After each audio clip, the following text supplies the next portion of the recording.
So we'll see one more problem, okay, of a CST element wherein they are asking the Jacobian matrix to be found out, and additionally they are asking the strain displacement matrix, then the strains in the element and stresses in the element to find. Okay, so let's get started. Okay, this is the given CST element. Okay, now remember, even though they are asking say Jacobian matrix, okay, it need not to be say required that the element which they have given, or the triangular element or whatever element they have given, should always be in zeta eta coordinate system. Okay, uh, in CST element we have seen, okay, even though we work with zeta eta coordinate system, the final Jacobian matrix turns out to be the global coordinate differences only. Okay, so the four values which are uh, dou n1 by dou zeta, or dou x by dou zeta, dou y by dou zeta, dou x by dou eta, dou y by dou eta, okay, which eventually turns out to be the difference of x and y coordinates. Okay, so that is why, okay, in problems they will generally specify the element in global coordinate system itself. Okay, because, okay, many things need to be found out and the length of the problem increases. Okay, so let's get started. The CST element in global coordinate system is given with the nodal coordinates as 10 comma 10, then 70 comma 35 for node 2, and for node 3 75 comma 25. Okay, they have specified thickness as 2 millimeters. Young's modulus is given as 70 gigapascal, and Poisson's ratio is given as 0.3. Okay, at every node they have given the displacement values. Okay, since it's a 2 degree of freedom at every node, so what values they have given: u1 v1, which is 0.01 millimeter and minus 0.04 millimeter, then u2 is 0.03 millimeter and v2 is 0.02 millimeter, and u3 is minus 0.02 millimeter and v3 is minus 0.04 millimeter. These values are given. Okay, these values are already given as boundary conditions. Okay, uh, now since we are dealing with CST element, okay, they might write one line which says, okay, use plane stress condition, or they might not write this line. Okay, even though they write this line, then there is no problem, but if they don't mention anything about it, still it is gonna remain as plane stress condition all the time. Okay, still it is gonna remain as plane stress condition all the time. The plane stress condition will help us to derive the stresses in the element using the stress strain matrix. Okay, so that's why it is very important.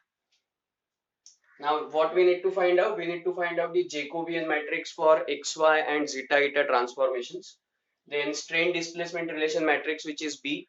Then strains in the element and stresses in the element. Okay, so let's get started. As I discussed, okay, Jacobian matrix. Once we know, okay, how to find Jacobian matrix, okay, it is very easy to find. For CST element, Jacobian matrix is also matrix of constants. Basically, it is a coordinate point difference. Okay, so as you can see, Jacobian is nothing but x2 minus x1, y2 minus y1, x3 minus x1, y3 minus y1. So now what is my x2? My x2 is 70. Okay, x1 is 10. So 70 minus 10, 60. Then y2 is what? 35. And y1 is what? 10. So 35 minus 10, it comes out to be 25.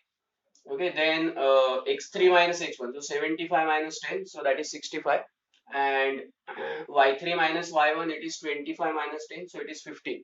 Okay, so Jacobian matrix is done. Okay, it is only just we have to find the Jacobian matrix.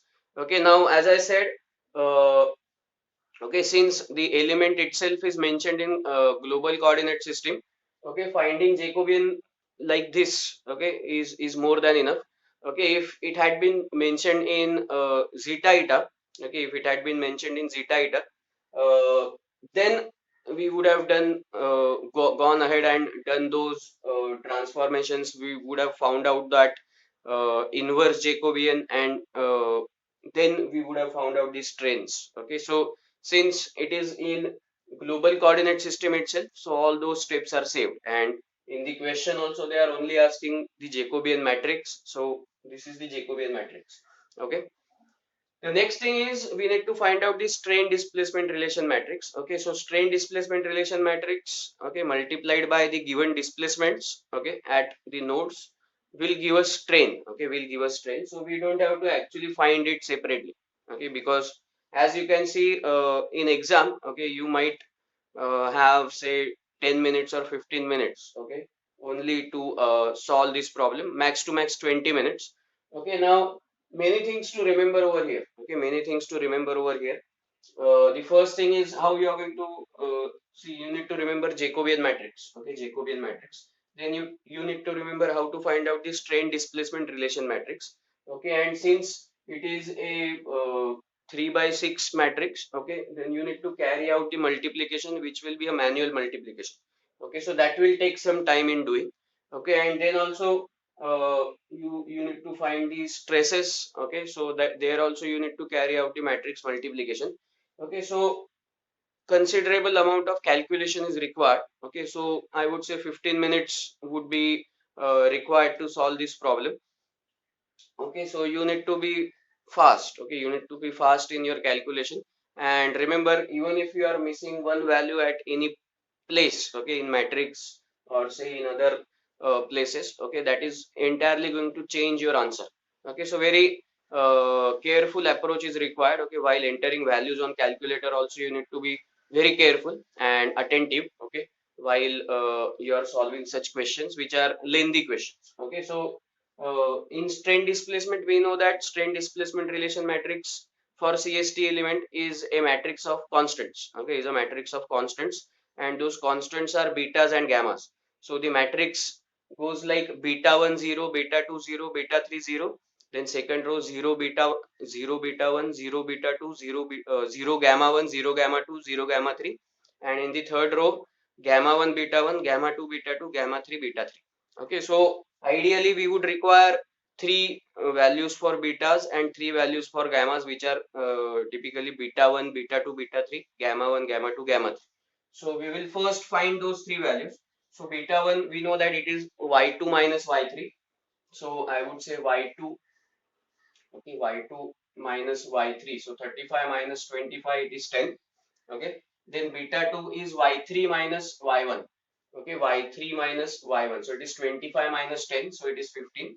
And beta 3 is y1 minus y2, so it is 10 minus 35, so it is minus 25. Okay, then gamma 1 is all the x coordinates. Okay, now I last time also while solving the sum I told you how to remember gamma values. Okay, now beta 1 is y2 minus y3, gamma 1 is the difference of x coordinates, and you need to change the subscript. So it is x3 minus x2. Okay, it is x3 minus x2. So that is x3 is 75, x2 is 70. So 70 minus 75 minus 70, that is 5. Then it is gamma 2 is x1 minus x3. So x1 is 10 and x3 is 75. So it is 10 minus 75, which is minus 65, and gamma 3 is x2 minus x1. So x2 is 70, x1 is 10, so it is 70 minus 10, which comes out to be 60. Okay, 70 minus 10, which comes out to be 60.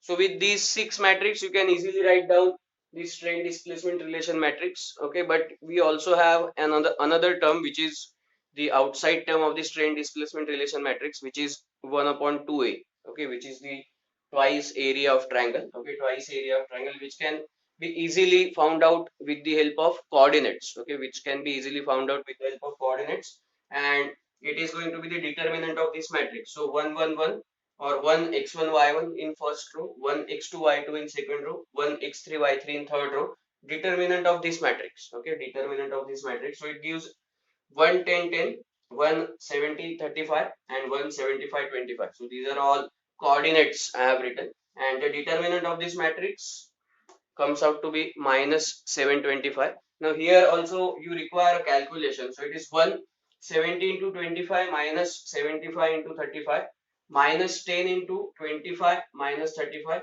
plus 10 into 75 minus 70. Okay, so that will eventually give you minus 725. Okay, minus 725. So that is the determinant, which is twice the area. So with these two calculations, you can easily compile the strain displacement relation matrix, which happens to be this. Okay, which happens to be this. So strain displacement relation matrix is given as minus 1 upon 725 inside the matrix 10 0 15 0 minus 25 0, which is the first row, then 0 5 0 minus 65 0 60, which is going to be the second row, and 5 10 minus 65 15 and 60 minus 25, which is going to be the third row of the strain displacement relation matrix. So the second question's answer is also covered. Okay, now we'll come to the third, which is the strains in the element. Okay, so strains in the element are given as, okay, strain matrix. Okay, strain matrix is equal to B into delta E. Okay, B into delta E. So strain matrix is equal to strain displacement relation matrix multiplied by delta E, which is the displacement vector. Okay, displacement vector matrix. So displacement vector can be easily compiled because we have been given the nodal displacements. Okay, at every node there are two displacement in x direction as well as in y direction. So we have been provided with 6 displacement values for CST element. So that is going to be 6 by 1 vector matrix. Okay, displacement vector matrix, which is delta. So it is very easy to compile. We have already found out the strain displacement relation matrix. Okay, strain displacement relation matrix, which happens to be this. Okay, so when I write the delta E matrix, which is the displacement vector matrix, okay, I write it in this fashion: U1 V1 U2 V2 U3 V3, which is very important, and you can't change the order. Okay, you can't change the order. So it is always going to be node number 1, node number 2, node number 3. For node number 1, since we have 2 degrees of freedom, so for node number 1 U1 V1, then for node number 2 U2 V2, and then for node number 3 U3 V3.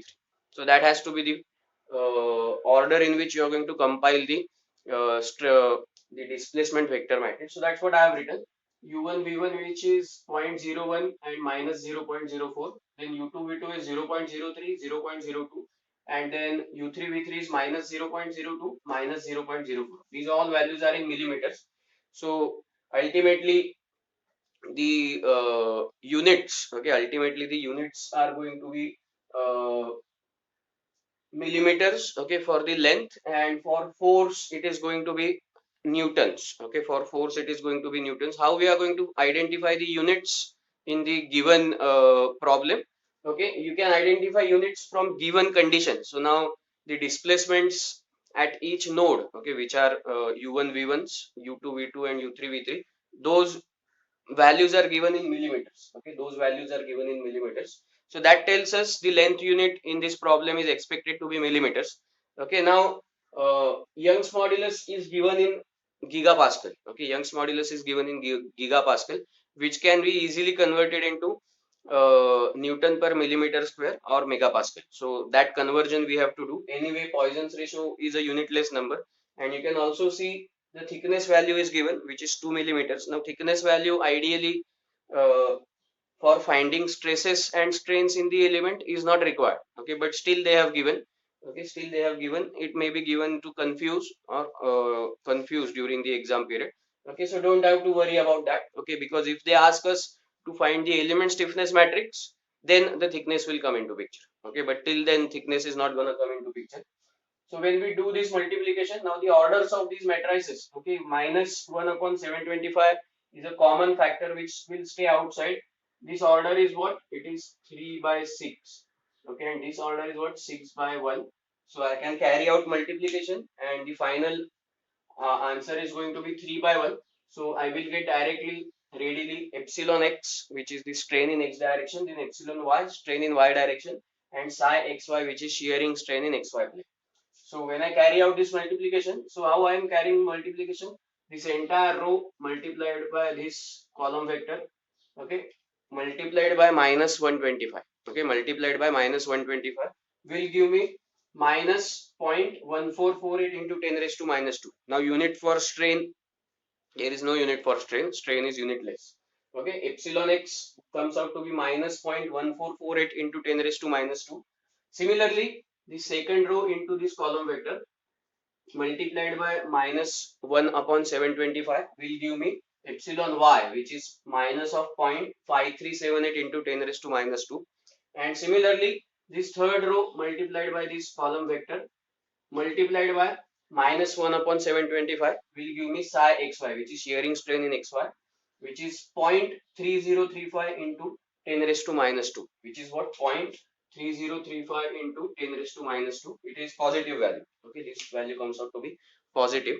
So epsilon x is minus 0.1448 10 raised to minus 2, epsilon y is minus 0.5378 into 10 raised to minus 2, and shearing strain in xy, which is psi xy, comes out to be 0.3035 into 10 raised to minus 2. Okay, now when we compile for the stress, okay, so strains are also done. So the third question is covered. Okay, strains in the element, we have found out strains in the element. Okay, now these are the elemental quantities. Okay, these are the elemental quantities. So for an element there will be one value for strain in the x direction, one value of strain in the y direction, and one value of strain in the xy plane. Okay, so strains we are not supposed to calculate, okay, nodal wise. Okay, so there won't be say 3 values or 9 values or 6 values of strain or something. Okay, for one element there will be only one value of strain in x, only one value of strain in y, only one value of strain in plane xy. Okay, so that you need to be remembering all the time. Okay, so strain is an element quantity, stress is an element quantity, displacement is a nodal quantity. Okay, displacement is a nodal quantity.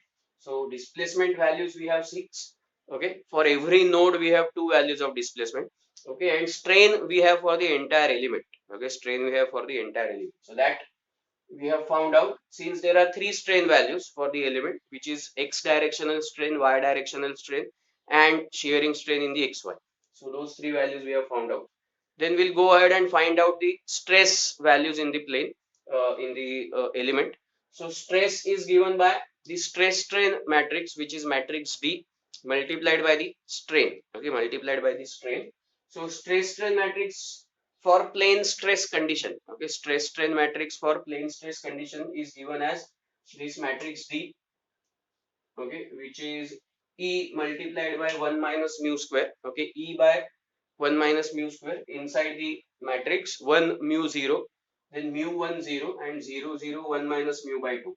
Okay, 1 minus mu by 2. Now E is given as 70 GPa, which we need to convert into 70 into 10 raised to 3 Newton per millimeter square. Okay, 70 into 10 raised to 3 Newton per millimeter square. So E I have converted as 70 into 10 raised to 3 Newton per millimeter square.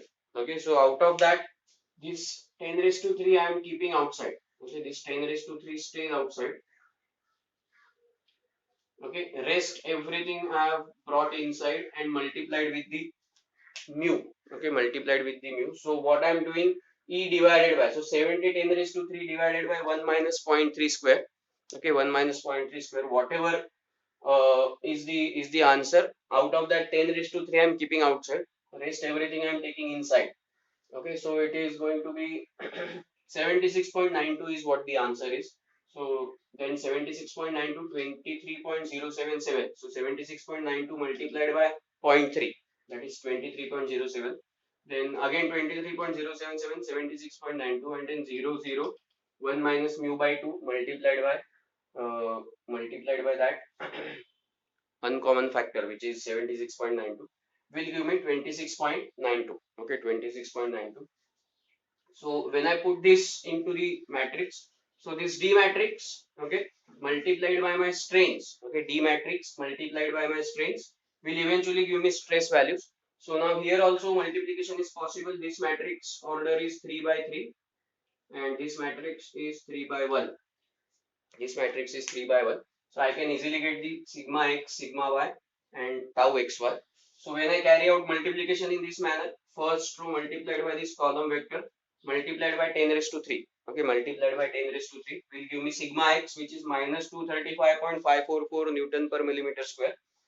Then second row multiplied by this column vector multiplied by this 10 raised to 3 will give me sigma y, which is minus 447.722 Newton per millimeter square.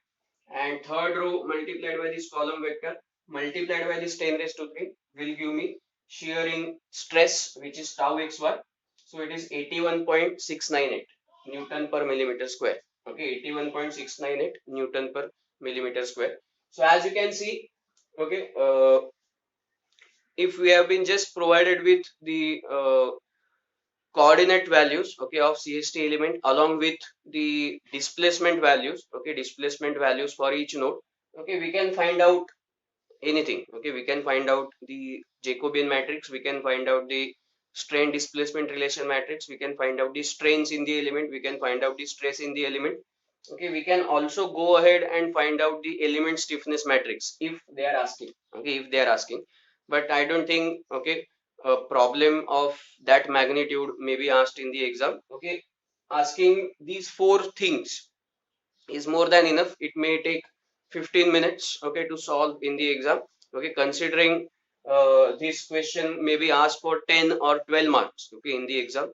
Okay, 15 minutes is more than sufficient. Okay, 15 to 18 minutes to solve this problem in a 3-hour exam is more than sufficient, provided you are not making any mistakes. Okay, so while entering the values in the calculator, you have to be very careful. Okay, so I think this is clear. Okay, I think this is clear. Okay, you can try solving this problem on your own. Okay, there are few problems, okay, in the exercises, and there are assignment tests also. So thank you.